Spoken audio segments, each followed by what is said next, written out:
नमस्कार सर्वांना, कसे आहात? आज ना अक्षय तृतीया. सगळेजण असं म्हणतात ना की अक्षय तृतीयाच्या शुभ मुहूर्तावर काहीतरी खरेदी करावी, म्हणजे सोनं खरेदी केलं तर ते खूप शुभ मानलं जातं. पण सध्या तुम्हाला माहिती आहे की सोन्याचा जो भाव आहे ना तो फार गगनाला भिडलेला आहे आणि आपल्यासारख्या सर्वसामान्यांना सगळ्यांनाच ते खरेदी करणं काही शक्य नाही आहे. पण तरीसुद्धा म्हणतात नाही का, आनंद मोठा आणि तो महत्त्वाचा. ज्याच्यात जे मिळालं त्यात सुख मानायचं. तर आज आहे ना आम्ही आपल्या गरिबांचा AC खरेदी केलेला आहे बरं का. खरंच खूप दिवसांची इच्छा होती की काहीतरी नवीन वस्तू घ्यावी आणि आज ती खरेदी केलेली आहे. तर दाखवते मी तुम्हाला काय खरेदी केलेलं आहे.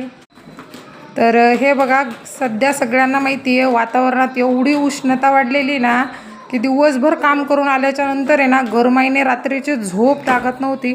म्हणून म्हटलं की कूलर घेऊया.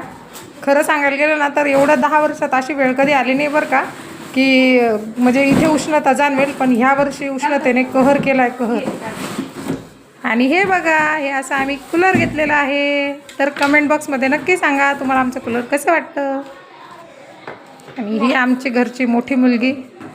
आपल्या गरिबांना एक असतं नाही का की कुठली वस्तू आणली ना तिचा आनंद असतो आणि त्यामुळे आम्ही मस्तपैकी याची पूजा करणार आहोत.